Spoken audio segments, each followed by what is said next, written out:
Muito bem, seja então muito bem-vindo e muito bem-vinda a mais um episódio do Fincast. Eu sou o Thiago Feitosa. Aliás, acho que você já deve saber quem sou eu, a menos que você seja novo ou nova aqui no nosso canal. E se é o teu caso, se inscreve no nosso canal do YouTube para você não perder nenhum podcast que a gente publica aqui toda semana. E quero dizer para você que está vendo no YouTube que você pode ouvir os nossos episódios, todos inclusive, tá? Vai lá no Spotify ou no Deezer, sei lá, em qualquer um desses de áudio aí, digita Fincast. Tem episódio lá desde 2016 para você se desfrutar. É isso aí que eu tentei falar, desfrutar. Falei certo, né? Certo. Muito bem, olha só, hoje eu tenho um convidado aqui, Gessé Cordeiro. Já é a segunda vez que você vem no podcast. A gente gravou lá atrás, né? Na verdade, a gente gravou um vídeo. Terceira vez. Cara, você já viu o podcast do Bruno Perini, os Sócios? Já vi. O Bruno Perini, ele fala o seguinte, que quando a pessoa vem 3 vezes no podcast dele, ela ganha um boleto pra pagar. Então agora eu já posso pegar, me apropriar disso e te dar um boleto pra você pagar. Boa, boa. Bom, eu vou apresentar o meu convidado, Gessé Abinadab, é isso mesmo? É isso aí. Gessé Abinadab Cordeiro. Ele é um grande amigo, a gente se conhece já tem alguns bons anos. E também ele é assessor de investimentos e, diga-se de passagem, é assessor de investimento desse aqui que vos fala. É isso. Inclusive é uma coisa que eu gosto muito de falar, né? Por mais que você entenda de mercado, depois eu quero depois que você conte pra galera como é ser meu assessor, tá? Tá bom?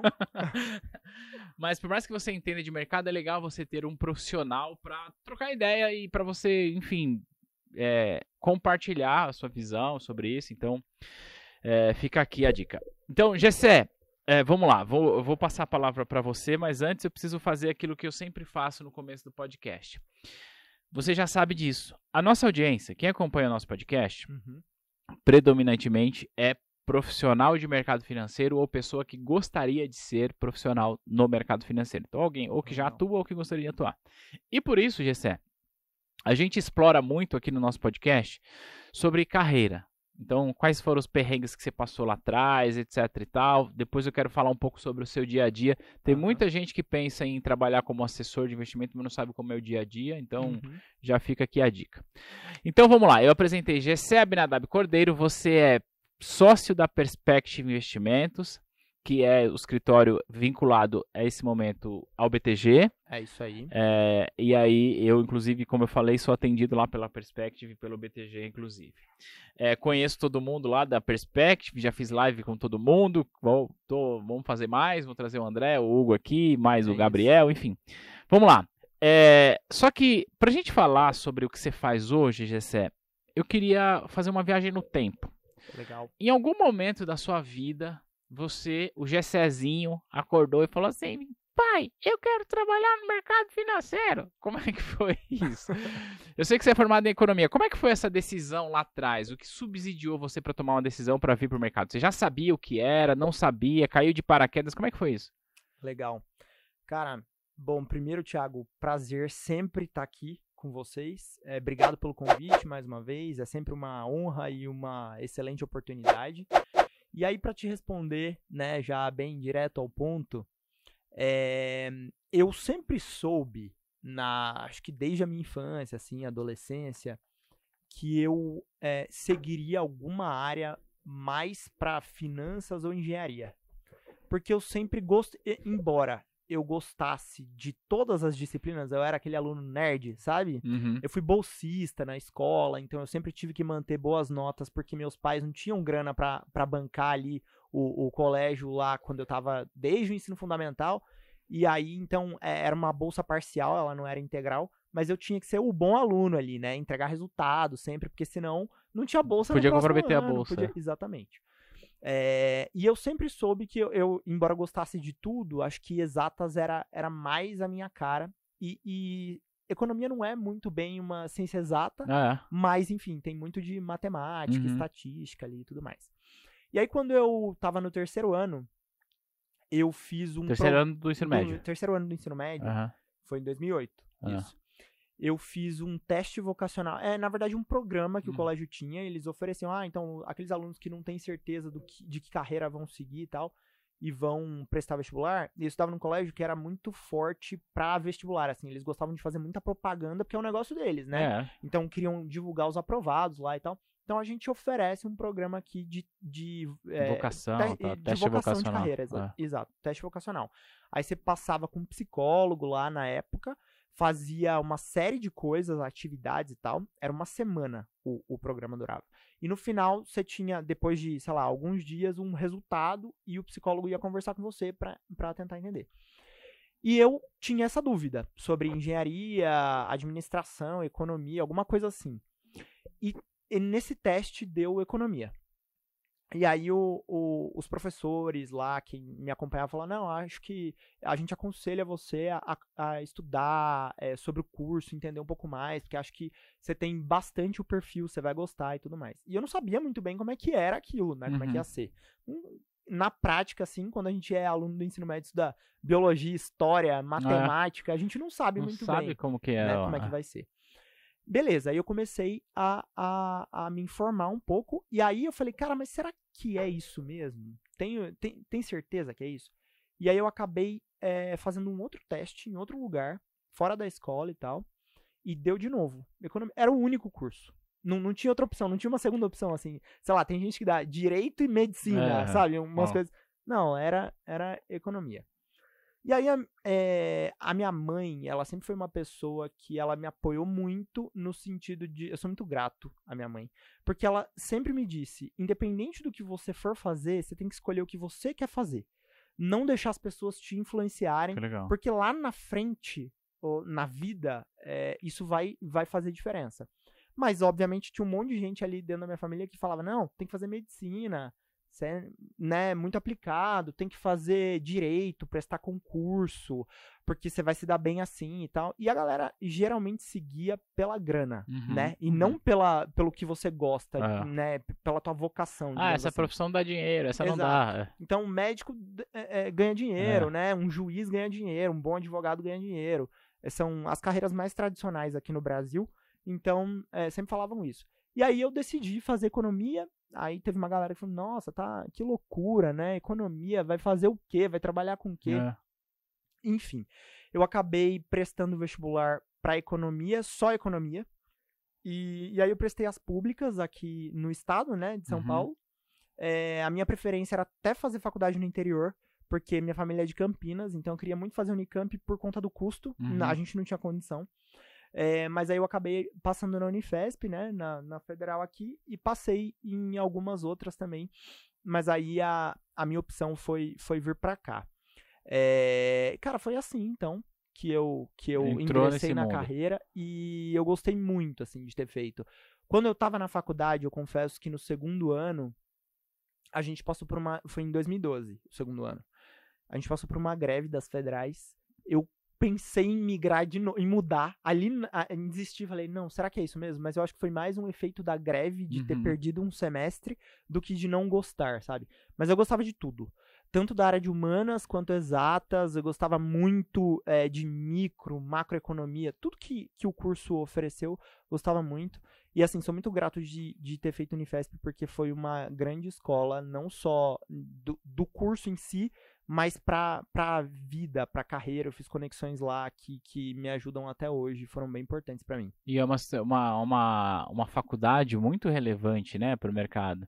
Eu sempre falo aqui que, embora idealmente não deveria ser assim, a realidade é que faz diferença a faculdade que você estudou, né? Idealmente não deveria ser assim, porque dadas as oportunidades e tudo mais, mas essa é a realidade. E essa é uma faculdade bastante relevante. Eu sei que você estagiou no Itaú. Sim. Como é que foi? Você estagiou no Itaú, no BBA, no varejo? Que lugar você foi? Como é que foi isso? Conta pra gente lá, o primeiro dia que você chegou lá no Itaú. Legal. Perdido pra caramba, como é que foi isso? Boa. Cara, eu estagiei na Itaú Asset. No Itaú Asset. Que é a Asset, a gestora de recursos de terceiros do Itaú, né? É uma empresa dentro do guarda-chuva do Itaú Unibanco Holding. E aí...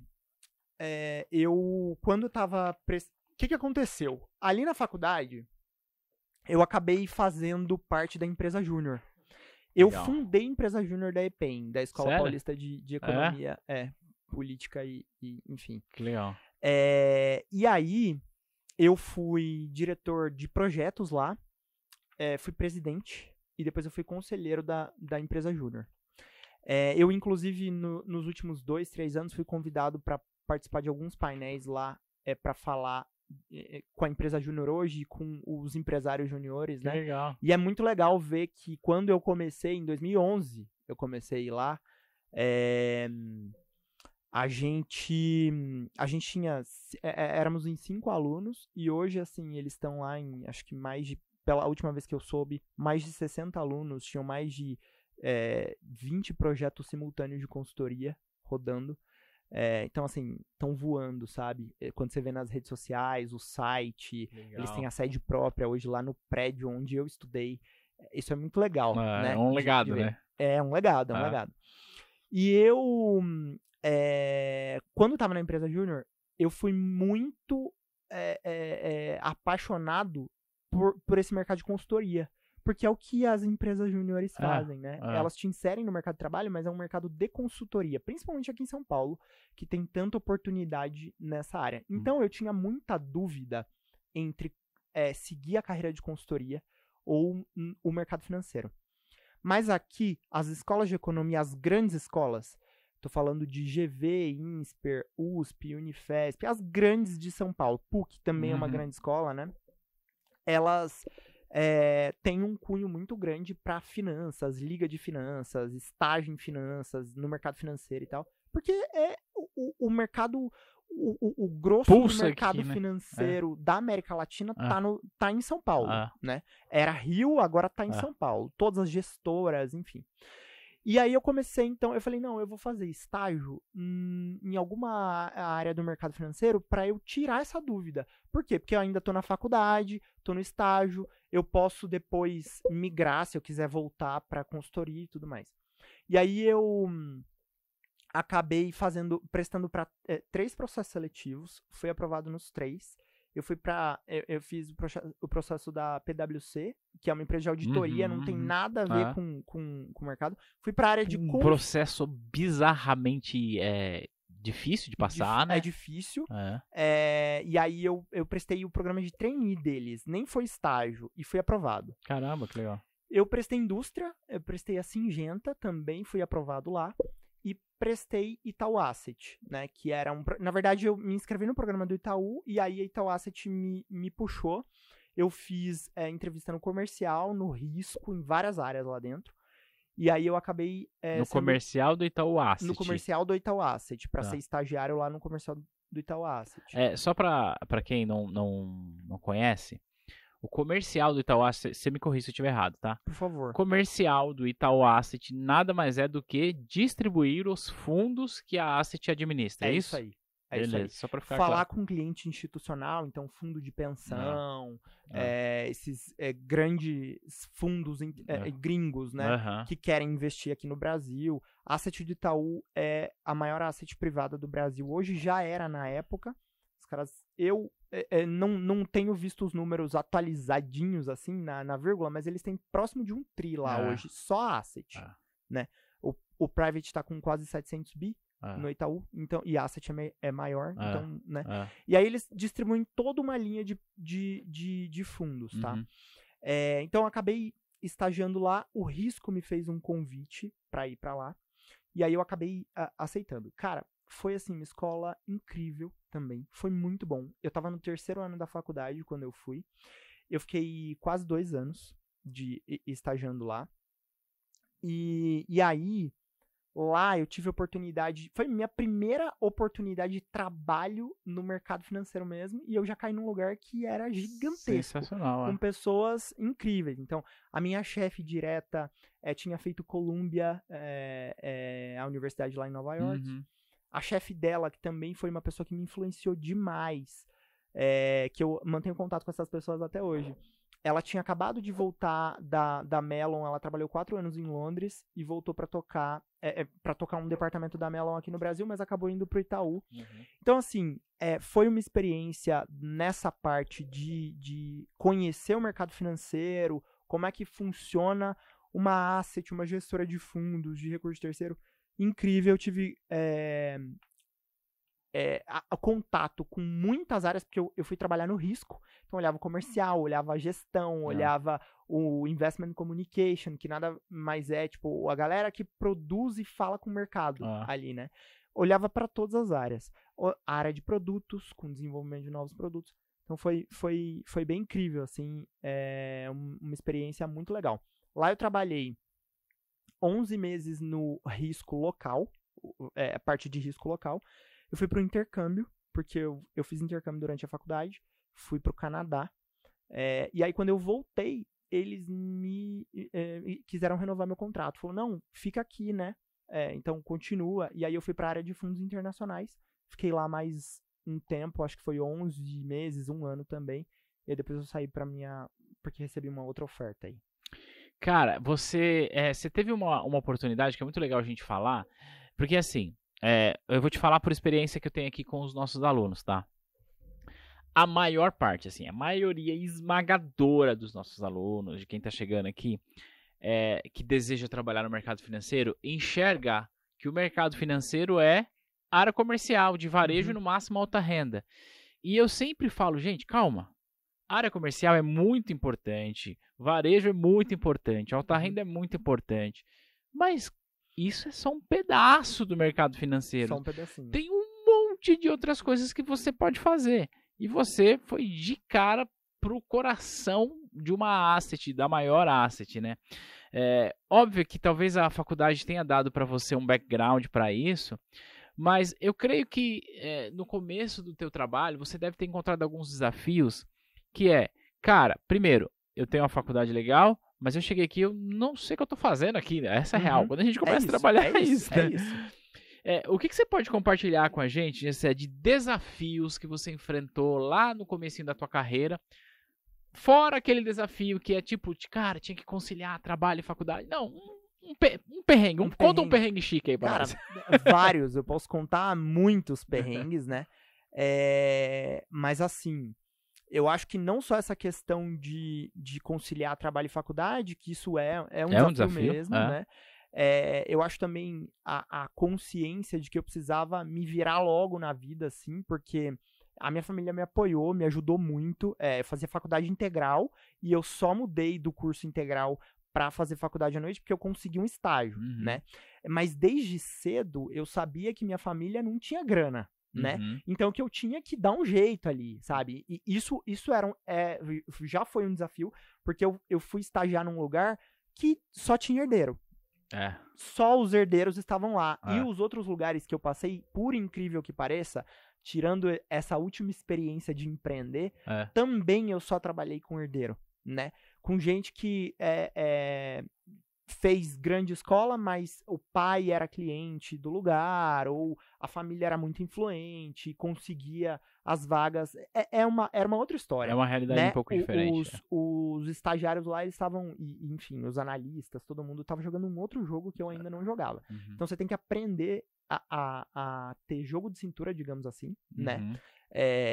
Nesse meio. E, cara, é um desafio. Isso é um desafio. Claro principalmente quando você é muito jovem, né? Porque você fica deslumbrado também e tudo mais. Mas, cara, eu acho assim, a grande questão dos desafios todos é que eu olhava pra esse mundo, né? Pra esse mundo todo, falava, cara, isso aqui é uma grande oportunidade pra minha vida, mas ao mesmo tempo eu não posso me deslumbrar com isso aqui e achar que eu já cheguei lá, que o jogo tá ganho. Não, agora é que eu tenho que ralar, né? E eu acho que muitas pessoas acabam se perdendo no meio do caminho. Eu conheci muita gente na faculdade, fora da faculdade, nos lugares onde eu trabalhei, muita gente boa, mas gente que também acabou ficando pelo caminho. Porque se deslumbra, porque acha que, enfim, por algum motivo é superior em alguma coisa. E na verdade a gente não é. A gente só tá ali, a gente é mais na fila do pão. É isso aí. Né? Então isso foi um desafio de vida. E eu acho assim, infelizmente, como você falou, as oportunidades elas deviam ser iguais, né? Pra todo mundo. Mas eu sempre tive que me destacar por onde eu passei.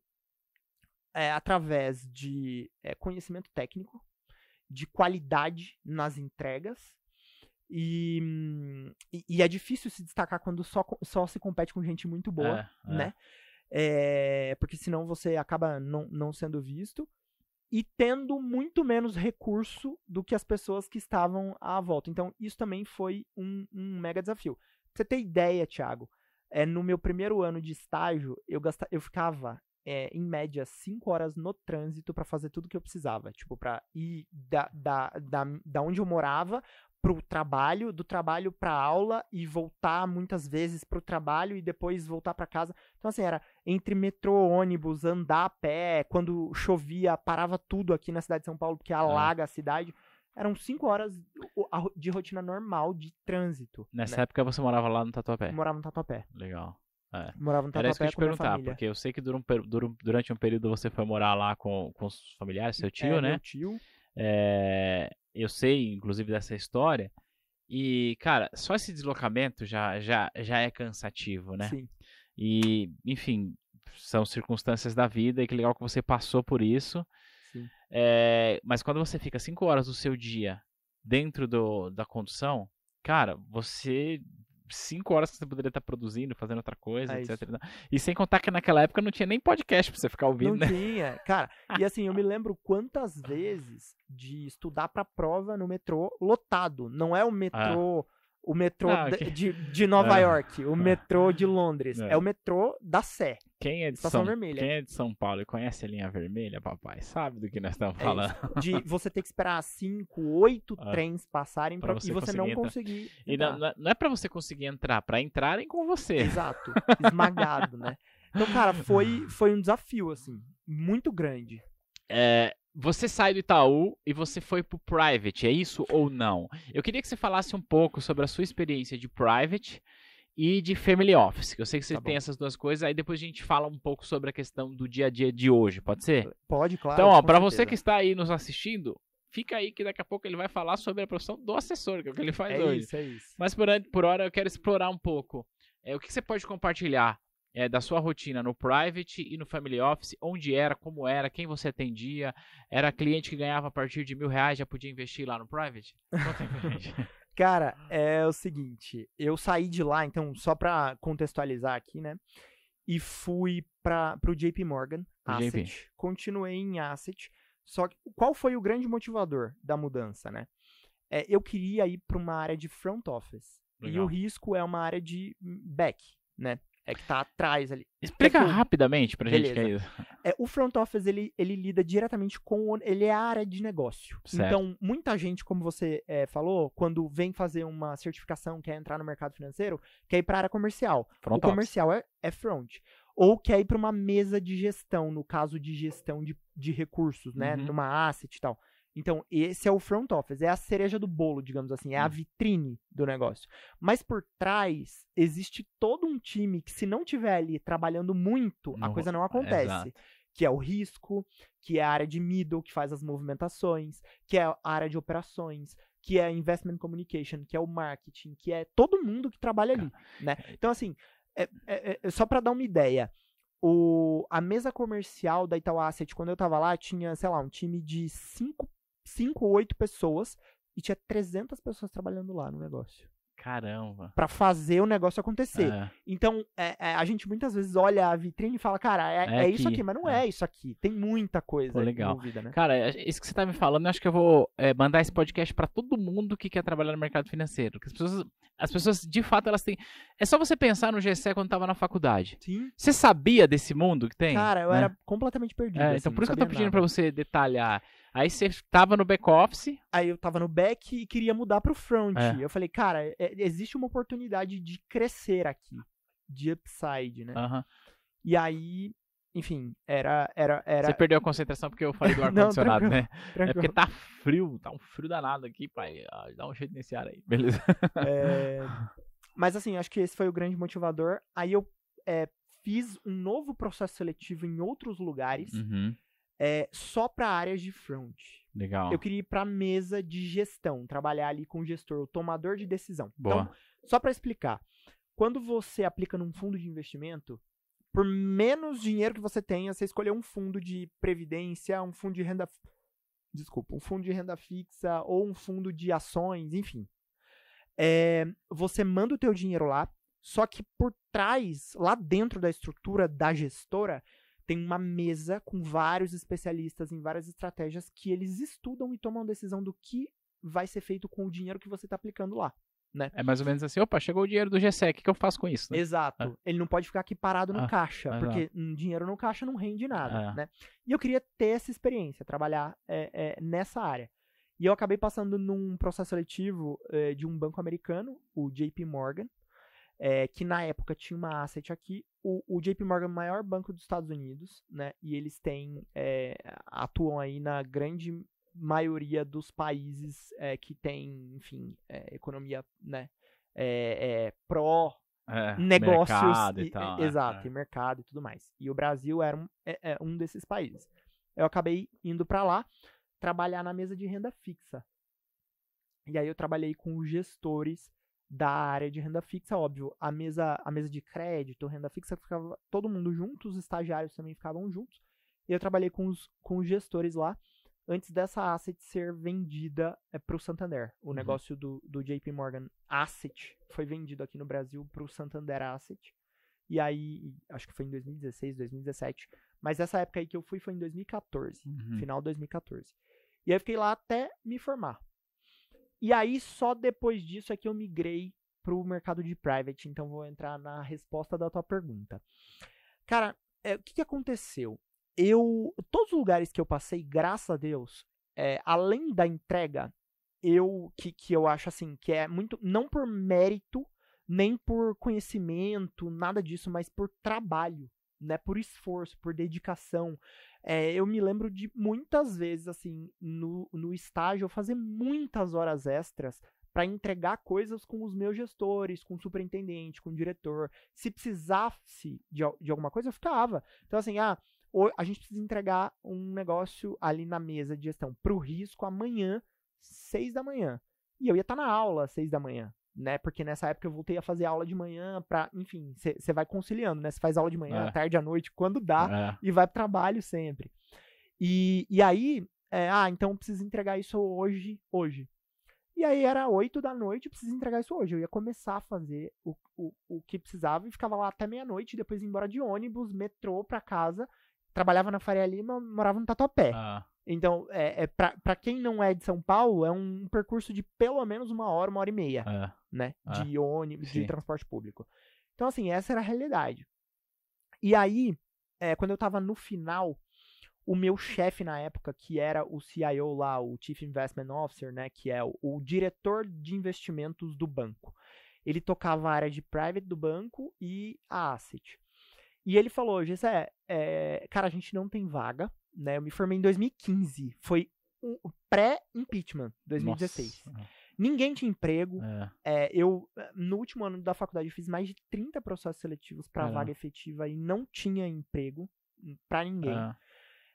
E aí ele falou, cara, a gente queria que você atrasasse um pouco a faculdade, uns 6 meses aí, porque a gente tenta arrumar uma vaga, né? Aqui. E também, assim, essas áreas são super enxutas. Então, se perde um estagiário, o cara que é diretor, ele precisa assumir novas responsabilidades operacionais, porque ele não tem que apertar botão lá. Exato, vai ter que apertar botão. E, só que o que aconteceu, Thiago? Nesses mais de 30 processos seletivos que eu fiz, eu cheguei na final de 3 e recebi proposta de 2 deles. E aí, um deles era uma startup da área de finanças, que eu acabei descartando pela outra proposta. E a outra proposta era de um multifamily office, que eu trabalhei, né? Então, o que é isso? É uma gestora... Conta pra gente um multifamily office é uma gestora de patrimônio de famílias que têm grandes fortunas, né? Eu trabalhei eu acho que na época era eu não lembro dos rankings, porque isso foi 2016 até meio de 2018, foram 2 anos e meio. Eles eram o maior multifamily office aqui da América Latina, né? Então a gente cuidava lá de 11 famílias. As famílias que ganham mais do que eu, né? Todas as famílias da Forbes, né? Fácil. Ticket inicial de 400 milhões de reais para abrir uma conta, lá. Então, assim, era a bolha da bolha mesmo Ah. do private, né? Uhum. Todas com fundo fechado, fundo exclusivo. Então, assim, foi também uma baita escola. Uma experiência muito legal. E eles acabavam não abrindo vagas. Não tinha um processo O seletivo. negócio é muito enxuto. Porque é muito fechado. enxuto e da mesma forma, só herdeiro, né? Gente que já conhece, trabalha. O que aconteceu? Eles eram atendidos pelo private do Itaú, ligaram lá pra ver se não tinha ninguém pra indicar que já tivesse trabalhado na área e tal. E aí um analista sênior lá da Asset falou, olha, não tem ninguém aqui pra indicar, mas tem um cara que trabalhou aqui, o cara é muito bom. Caramba! E ele tá no JP, e ele vai se formar. Então, talvez vocês possam. Aí, o gestor da área lá do Multifamily Office me ligou no telefone e falou, você pode falar? Eu falei, posso. Ele falou, eu recebi uma indicação sua de fulano de tal. Você não quer vir aqui conversar com a gente? E aí eu fui lá, né? Antes de você falar sobre isso, qual o maior ensinamento que você pode compartilhar? Que eu tô pensando que isso aqui vai dar um corte pro nosso podcast. Qual o melhor ensinamento que você pode trazer, compartilhar sobre esse lance? De você ter sido indicado por um analista sênior que você nem trabalhava mais com ele. O que você acha que você construiu lá para que você pudesse ser lembrado disso depois? Cara, eu acho que o grande lance é você entregar o máximo que você pode, independente do que você esteja fazendo, sabe? Então, das tarefas mais simples até as mais complicadas, você tem que realmente se dedicar àquilo que você está fazendo e entregar com qualidade. Acho que esse é o grande ponto. Por quê? Porque eu vejo que muitas pessoas que ficaram pelo caminho, né, quando eu olho, enfim, eu tenho contato com muita gente ainda, elas acabam menosprezando tarefas que elas não julgam importantes. Então, em qualquer lugar que você esteja, se é no teu negócio, se você está entrando para trabalhar num lugar novo e vão te pedir ajuda para limpar o chão, servir o café, ou fazer um modelo novo de valuation, estatístico de um valuation para um cliente, você tem que entregar o máximo, entendeu? Então, se eu vou servir o café, eu vou servir o melhor café. Se eu vou tirar xerox, eu vou fazer da melhor maneira possível, eu vou entregar com a maior qualidade. Por quê? Porque isso marca as pessoas. E você fazendo nas tarefas simples, bem feito, boas entregas, você vai ser puxado para projetos maiores e melhores, e você vai se destacando. Então, é fazer o arroz com feijão bem feito. Todos os dias, né? Não desistir, ser resiliente ali, falar, não tenho oportunidade ainda, mas eu sei que um dia essa oportunidade vai chegar, e eu quero aprender, eu vou me preparar para isso e tudo mais. Então, eu acho que foi isso, né? A questão do comprometimento também, de nunca falar não, de nunca se negar, fazendo, não, mas isso é uma tarefa muito simples, eu não tô aqui pra isso. Não, pelo contrário, cara, o que você precisa? Eu tô aqui pra ajudar, pra aprender e tudo mais. Então eu acho que isso foi construindo pontes e laços que até hoje me ajudam, né? Me ajudaram muito na minha vida, na minha carreira e me ajudam. E essa vaga, assim, eu devo ao Rodrigo Kenzo. Rodrigo Kenzo. Esse nome me é bastante familiar. Eu acho que ele tá no BNP Paribas. Eu não sei onde ele tá. Esse nome me é familiar, mas enfim. Mas ele era analista lá do risco, analista sênior. E ele nem era uma pessoa que eu tinha relacionamento próximo, eu não trabalhava em projetos junto, mas ele via as entregas, né? Os feedbacks e tal. Tava ali, as pessoas te observam. As pessoas te observam. E aí pediram lá uma indicação e ele falou, cara, fala com esse cara aqui. E aí você foi pra esse Multifamily Office. Cara, conta eu fui aí como é que lá, foi pra então gente. fiz processo seletivo e tudo mais, e aí passei e entrei. Beleza. Lá eu voltei pra área de back no início, então eu fiz 1 ano de back office, 1 ano e meio quase. E depois eu fui pro middle, então eu era trade support, né? Tinham os gestores, a mesa de gestão ali. Todas as estratégias locais, renda fixa, renda variável, multimercado, mercado doméstico. private equity, mercado doméstico, Brasil, que os clientes tinham interesse nos projetos, tinham as boletas lá, que a gente fala, né? Então é você comprar, vender, montar posição no fundo e tal. O gestor, ele discute, toma decisão. Só que ele tem um time operacional, né, pra executar. Eu era o executor. Era você que apertava os botões. Eu apertava os botões. É você que fazia caixa pros fundos. É você que tava lá numa sala de reuniões. aí tocou o telefone do outro lado, a pessoa falou assim, buy or sell. Eu tô fazendo uma referência aqui do filme lá do Leandro Hassum, lá do Até que a sorte nos separe. até que a sorte não separe e tal. É que tem um... Aliás, editor, procura esse trem aí, vê se você consegue colocar esse trecho. Tá ferrado, vai ter que assistir o filme inteiro. Mas enfim, brincadeiras à parte, ali mostra também um pouco da realidade, né, dessas Sim. tomadas de decisões. Mas aí você era o sujeito que apertava o buy ou o sell? Exato. Então eu comprava e vendia, executava, né? Fazia o caixa dos fundos para eles. Então todos os dias lá as famílias tinham alguma necessidade nos fundos ou, sei lá, pagamento de algum projeto, entrada, alocação de alguma nova coisa. Como era um multifamily office, a gente fazia não só a gestão patrimonial do recurso líquido, mas também as demais coisas. Então, serviço de concierge, por exemplo, o filho do cliente foi fazer faculdade em Nova York. E aí, todo mês tem que pagar lá $5.000, $10.000 de mensalidade para Columbia, para Harvard, para Yale. A gente ia lá, recebia invoice, fazia o pagamento, fazia a revisão das faturas de cartão de crédito, para ver se estava tudo certo, conciliava as coisas. Então, assim, cuidava, era um trabalho... Da vida financeira da família, cuidava literalmente de tudo, isso. exato. Então, eu vou trocar meu avião, né? Esse era o tipo de... Eu quero comprar um prédio em Dubai. Faz sentido? Cara, vamos estudar? Vamos sentar lá. O gestor faz esse trabalho, né? De ir lá, conversar, visitar, olhar, ver se faz sentido, investir em real estate ativo, tijolo ou não. Alguns exemplos eu tô trazendo aqui. E eu ia lá e executava. Fazia o que o gestor tomava de decisão. Uhum. Então, eu participava das reuniões para escutar e executava o que eles precisavam que eu fizesse. Isso analista, né? Eu já era analista. Então, eu no fim do dia já colocava assinatura ali. Opa! Exato. Falava com o broker, né? Com a corretora que estava executando ali o trade. Enfim, foi uma parte... Tomava conta dos cadastros ali, porque tinha que manter tudo atualizado, né? E tudo mais. Era um trabalho massivo, porque, por exemplo, lá no back office, em época de fechamento, né, período de fechamento, a gente tinha que conciliar todos os fundos, todas as contas, olhar tudo linha por linha, produzir relatório gráfico para apresentação que o relacionamento lá ia fazer com o cliente, né? Então tinha que estar tudo impecável, revisado, pronto, lindo, maravilhoso, porque afinal o cara tá pagando uma fortuna para ter aquele serviço, então tem que ser de muita qualidade. Então muitas vezes saía do escritório lá meia-noite, 1, 2, 3 da manhã.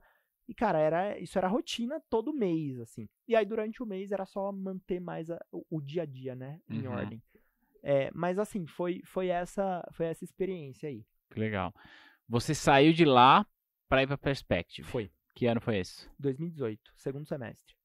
Cara, já, então, do tempo que a gente tá gravando aqui, 4 anos. Foi... Não, então... A gente tá no segundo semestre de 2022. É isso aí. Né? Uhum. Então, 4 anos. 4 anos de Perspective. 4 anos. Agora chega na vida do assessor de investimentos. Uhum. Você foi lá, tirou a certificação Accord e tal, conheceu a T2, inclusive, foi nessa época que a gente se conheceu, né? Você foi lá na T2 quando a gente tinha uma salica desse tamanhinho. É isso aí. Né? Enfim, eu queria que você compartilhasse pra gente como que é o seu dia a dia hoje como assessor. O que você faz? Enfim, você só toma café com o cliente, você paga café, o cliente que paga, como é que funciona? Legal. Cara, eu vou contar da história também, porque eu acho que faz sentido, né? Legal. Muita gente glamoriza a profissão de assessoria de investimento, acha que é tudo mil maravilhas e, na real, não é bem assim. Na real, não tem nada de glamour. Nada é tão glamorizado quanto as pessoas imaginam. Então, mesmo lá no desafio anterior, todo mundo acha que, cara, você trabalhava para clientes que tinham, sei lá, bilhões e bilhões de reais. Sim, mas você é o chão de fábrica, você é a carvoaria. Tudo bem, era um ambiente para receber aquele cliente, é luxuoso e tudo mais, mas, cara, é trabalho esse negócio, é sério, é muito sério, né? Então, a vida de assessor, né, como é que ela veio? Eu tinha recebido uma proposta da XP em 2017, que acabou não rolando. Por vários motivos, porque eu achava que não fazia sentido na época, porque, enfim, vários motivos. Acho que tinha um tempo ainda de maturação do negócio onde eu tava e tal. E depois, com o avançar lá da coisa, eu comecei a ver que eu queria algo mais comercial porque eu acho que eu tenho perfil para isso. Uhum. Então eu sou bastante comunicativo e tudo mais. E uma área de operações, embora seja uma área maravilhosa, cara, eu ter passado por gestão, por risco, por Cara, isso é muito operações, bom, né? me deu um background absurdo. Ah, Que hoje, quando eu sento pra falar com o cliente sobre qualquer... Porque, obviamente, eu continuo estudando, né? Eu É. nunca parei de estudar. tá me devendo passar no CFP, mas isso aí depois a gente conversa. É isso, eu tô devendo mesmo. Mas, assim, isso me deu um background muito grande de conhecimento de mercado, de alocação, né? De construção de portfólio e tudo mais. Que eu vejo que a maioria dos assessores no Brasil ainda não tem isso. Né? Eles estão longe de trabalharem como planejadores financeiros, que é uma coisa que eu já faço desde o começo lá. E aí eu, então, queria migrar para comercial, achava que fazia sentido para minha vida e tudo mais. E aí eu conheci a Perspective em 2018. Na verdade, antes de 2018, foi um cliente da Perspective que aproximou a gente. Lá de São Luís do Maranhão, porque o primeiro escritório da Perspective foi lá em São Luís do Maranhão. E aí, quando eu tava saindo lá do antigo escritório, o André, que é um dos sócios fundadores da Perspective, falou: GCE, eu queria bater um... Eu avisei ele, né? Falei: ô André, eu tô saindo e tal, tô olhando pra novas oportunidades, não sei o que eu vou fazer ainda, vou pensar, né?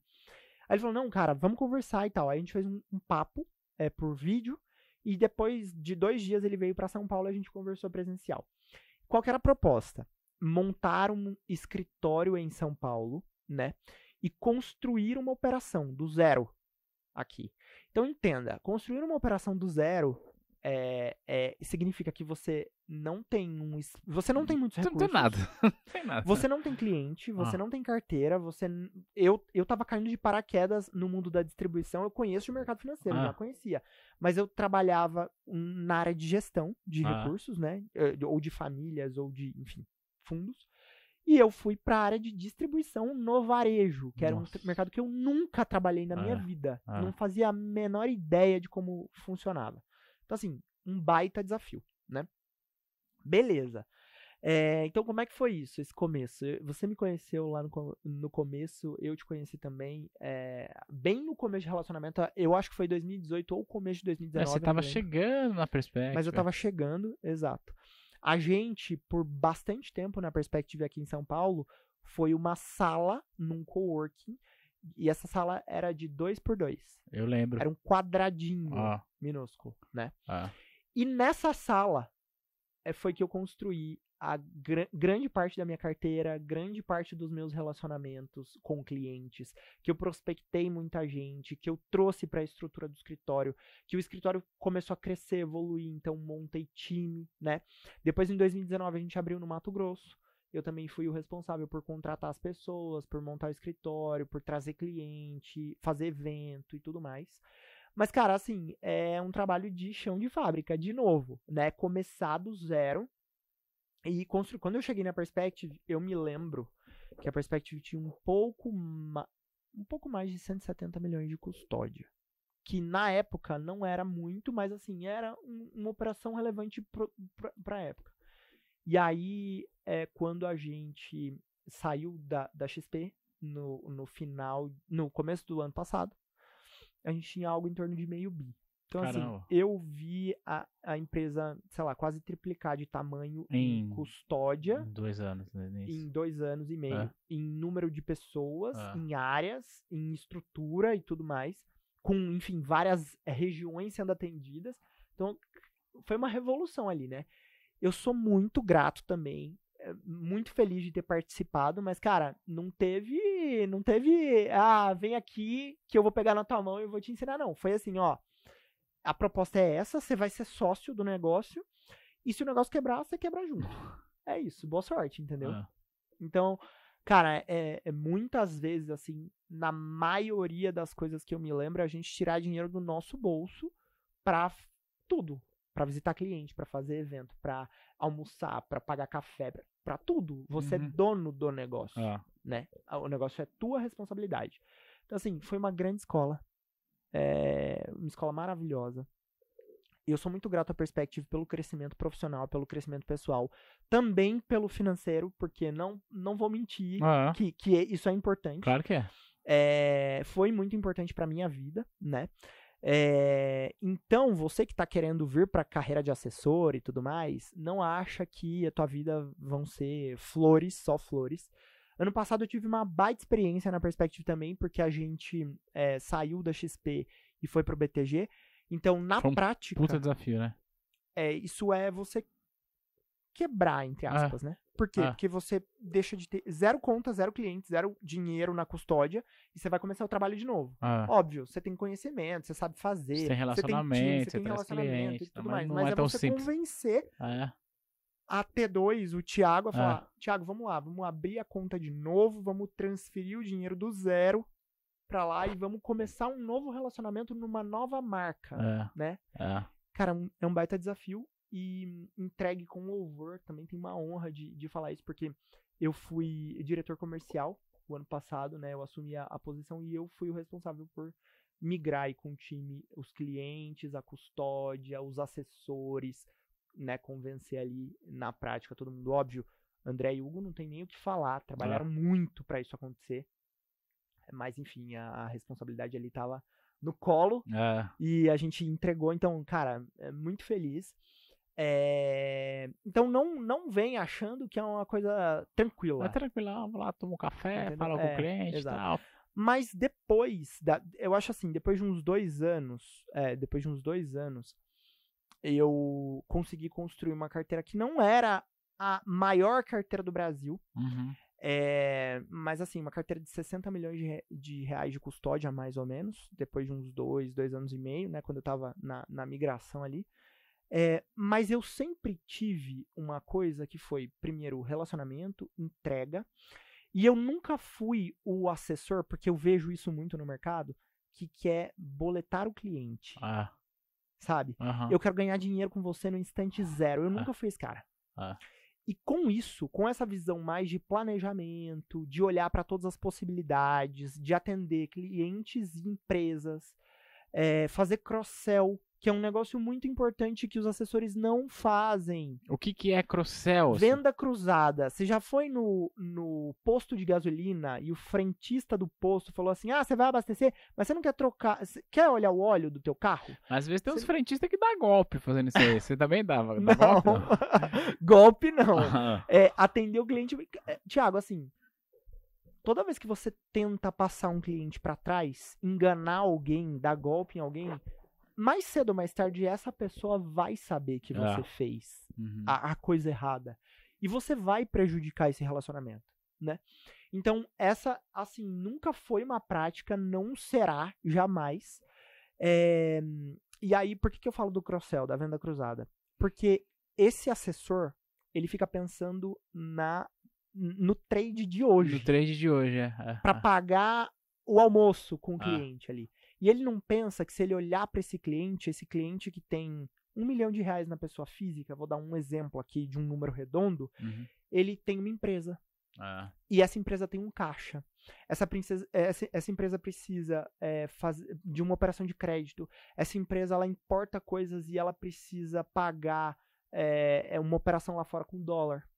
Essa empresa, ela pode querer fazer uma fusão, ela pode querer adquirir um par dela menor no mercado.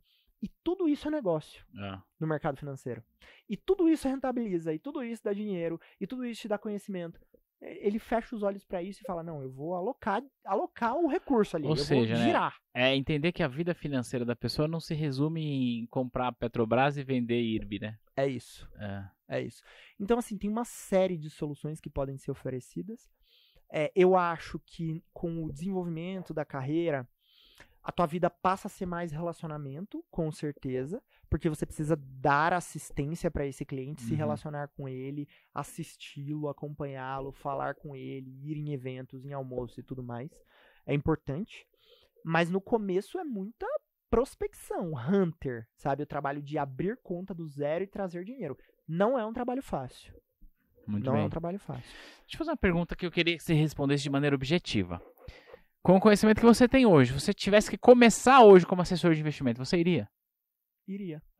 Iria. Eu acho que é uma profissão que tem muito promissora, que tem muito espaço, muito campo, dá pra crescer demais, Mas eu aplicaria algumas técnicas hoje que eu fui testando ao longo do caminho e eu vi que... O que você pode compartilhar disso aí? Cara, eu faria parcerias com a minha rede de relacionamento. Aham. É do tipo, você sempre conhece alguém que conhece alguém. Ah, claro, é. Sempre. Ah, Então eu olharia pra minha lista do telefone, por exemplo, a minha agenda inteira, do começo ao fim, de A a Z. Eu olharia pra toda a minha lista das redes sociais, as pessoas que eu sigo, que eu tenho interesse, que eu tenho relacionamento ali. aham. Cara, ali tem pessoas que você não tem o contato, o telefone, o WhatsApp, mas você tem relacionamento e dá pra explorar coisa ali dentro, né? É porque as redes sociais se tornaram um business hoje em dia. Eu faria parcerias com escritórios que são estratégicos e que não competem comigo. Exemplo, escritórios de advocacia, que tem muitos clientes. Muito E legal, fazem hein? muito negócio. É, Escritórios de contabilidade, é. que tem muito cliente e que conhecem a vida inteira do cliente, fazem declaração de IRPF e IRPJ, sabem o dinheiro que o cliente não declara e que tá lá. É. Eu acho que esse é um caminho mais fácil. Pra quem Cara, quer que começar. legal. Ó, fica a dica aí pra você que tá começando a ver esse assessor. Mas assim, obviamente, você tem que ter autoridade ali. É, né? claro. O cara não vai abrir a vida dele, a carteira de clientes. Você vai bater lá na porta do... Então, eu vim aqui conversar com você pra você abrir seus clientes pra mim. Não é bem Exato. assim, mas... Exato. Cara, muito, muito, muito legal.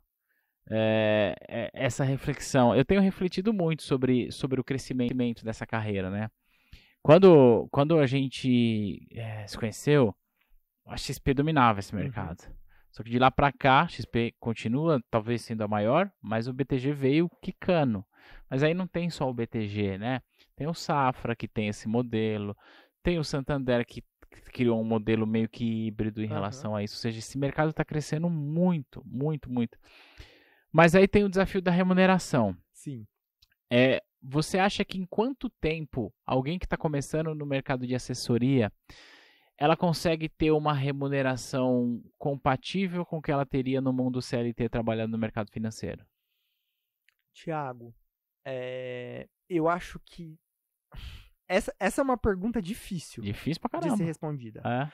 Mas eu acho que tudo depende do padrão de vida que você tem e do planejamento que você faz. Certo. No meu caso, foi fundamental fazer planejamento. Eu tinha, quando eu decidi migrar de vez, 1 ano de custo de vida pago. Se eu não ganhasse R$1, você não ia passar fome durante eu não um ia ano. passar fome. Eu ia manter meu padrão de vida, morar onde eu morava, manter meu carro, tudo. Toda a minha vida, né? Planejamento é muito importante. Por que as pessoas desistem? Porque elas não têm um puto. Aí não O dá. brasileiro não se planeja pra nada, entendeu? Então ele começa a trabalhar, daqui 2, 3 meses, sem ganhar dinheiro, ele tá passando fome. E isso é a diferença entre bons profissionais e profissionais ruins. Boa. Porque esse profissional ruim, que não se planejou, ele precisa boletar o cliente, ele precisa fazer receita no instante zero. E ele perde a oportunidade de fazer relacionamento. Que é uma coisa que a gente fez, por exemplo. E que eu tenho com todos os meus clientes. E se constrói a longo prazo. E se constrói no longo prazo. Cara, sensacional. Então isso é bem importante. Mas o que eu diria, eu acho que 1 ano é um bom período. 1 ano pra você começar a falar, opa, agora já tá fazendo sentido, tá? E assim, eu acho que também depende muito de quanto você quer ganhar. Porque dá pra ganhar infinito nesse mercado, né? Mas assim, o que eu considero uma boa remuneração? Vou falar o que eu acho sinceramente. Tá? Acho que um bom profissional é aquele que faz na assessoria de investimento entre 20 e 30 mil reais mês. Dá pra fazer. Na média, eu tô falando, tá? Tem mês que você vai ganhar 80 mil, tem mês que você vai ganhar 10. 2. É variável, não é um CLT, não é, né? Mas assim, esse é um bom profissional. Ele tem uma boa carteira, ele faz negócio. Ganhar acima de 5 dígitos já é diferente da realidade de muitas pessoas, né? Sim. Mas assim, se você é CLT hoje num banco, dificilmente você ganha mais de 10 mil reais de salário. A menos que você já está em cargos mais avançados. Exato. Ali, né? Aí você tem bônus, PLR, um monte de coisa que contribui. Mas eu tô falando de salário, né? Então assim, eu acho que 1 ano é um bom período, com planejamento, com técnica, sabendo quem são os relacionamentos. Porque o que acontece também? As pessoas se desesperam e elas começam a abrir cliente à torta e à direita. O cliente tem 10 mil reais, eu aceito. Não, cara, isso não é isso não é tá fazendo um trabalho. Isso é desespero, né? E tem aquilo, né? Você tá se mexendo ou você tá produzindo? Nesse caso, você estaria só se mexendo. Muito legal. Agora, eu queria pegar esse lance da assessoria que você faz, e compartilhou bastante coisa, assim, inclusive com números, muito legal, obrigado por isso. Mais recentemente, você fez um movimento em relação à sua qualificação. O que é isso? Cara, você foi tirar a certificação CA300, CA600? CA300, E a certificação da Febraban, FBB, qual que é? 100. Que diacho é isso? Por quê? Me conta. Cara, é o seguinte, quando a gente migrou da XP pro BTG, o BTG, assim, eu amo a XP, tá? Acho que é uma puta casa. Sim, sim. De verdade, foi um lugar que a gente construiu grandes coisas, foi muito legal. Mas assim, o BTG em termos de banco, estrutura, enfim, soluções, dá um show. Dá um show, né? Uhum. É uma estrutura muito mais complexa. É importante a gente trazer, desculpa te cortar, mas é importante a gente trazer também um senso de realidade. A XP é uma puta de uma instituição, agora inclusive tem conta no exterior. Sim. E tal. Ninguém aqui tá dizendo que a XP é ruim, não é nada disso. Não é nada disso. Mas o senso de realidade é que o banco BTG, ele é o maior banco de investimento há muito tempo. É isso. Certo? Antes de ser moda ter assessor, ter corretor, o BTG já dominava esse mercado, né? Não o mercado de varejo, Então é legal a gente falar sobre isso, porque às vezes as pessoas não sabem, acham que o BTG nasceu ontem, mas não é. Exato. Um banco que tem quase 40 anos de história. Dificilmente uma operação grande de atacado, uma fusão, uma aquisição de empresa, uma emissão de dívida hoje no Brasil não passa pelo BTG. Como um dos coordenadores líderes, né? Um IPO, um follow-on. O banco domina, e domina assim com muita vantagem. Eu disse aqui, né, banco de investimento, é bom deixar claro, né? Exato. O maior banco da América Latina, ninguém discute, é o Itaú. Ponto. Mas em termos de banco de investimento, o BTG sempre foi muito relevante, né? É bom que as pessoas saibam disso. E aí lá no WM, né, que é o Wealth Management, que é cuidar do recurso dos clientes, né, dos terceiros lá. Eles tinham esse projeto, começou uns 4 anos atrás, mais ou menos, e aí fizeram um piloto e tudo mais, trouxeram um escritório, trabalharam com esse escritório, entenderam como é o modelo mesmo, será que esse negócio funciona, né? E aí decidiram escalar. E estão indo muito bem, obrigado. Hoje, né, além de ser maior banco de investimento, eu acredito, assim, a rede do BTG na assessoria é a melhor do Brasil hoje. O BTG, a XP tem 850 escritórios, empresas plugadas na plataforma. O BTG tem 138, o número mais atualizado, né? E o BTG não quer crescer muito mais em número de empresas, porque eles estão focados nos melhores escritórios, os melhores assessores em todas as regiões do Brasil. E eles vão dominar. Já estão voando, né? Estão com grandes nomes lá dentro. O time do banco é muito sênior. Muito, muito assim. Modéstia à parte, dá uma aula pro time da outra casa. Não tô desmerecendo a casa de jeito nenhum. Mas é que você conhece senioridade, isso tem valor, né? Isso custa. Enfim. E aí, quando a gente migrou e tudo mais, a gente viu uma nova possibilidade que se abriu ali, de outras linhas de negócio, né? Que era fazer crédito, que era uma coisa que a gente não fazia na XP. A XP não tem, né? A XP está começando agora com uma área de cartões, mas assim, não tem. Fazer negócios com empresas, segmento de PME, segmento de atacado, né? Se você indicar uma empresa da tua região, você é assessor que está em outra região do Brasil que não São Paulo, sei lá, Grupo Mateus, lá no Maranhão, que fez IPO. Pro BTG, sabe o que o BTG vai fazer? Vai fazer o IPO. Porque o BTG domina esse negócio. Eles fazem com o pé nas costas, né? É muito diferente da outra casa. Então, assim, não tô julgando. A casa é maravilhosa. Você tá constatando um fato, né? Tô constatando um fato. Então, assim, isso gerou uma necessidade da gente ter novas certificações, né? E aí, olhando para essa oportunidade, foi que eu fui fazer as certificações de crédito mesmo, a mais completa que a FBB100 da Febraban, né, que engloba todas as áreas de crédito, e né, crédito pessoal, crédito imobiliário, crédito pessoa física, crédito pessoa jurídica, enfim, todas. E a outra que é a CA300, que é específica para crédito imobiliário, porque eu estou agora numa nova fase com um novo projeto fazendo distribuição disso também, né? Então, complementando, né?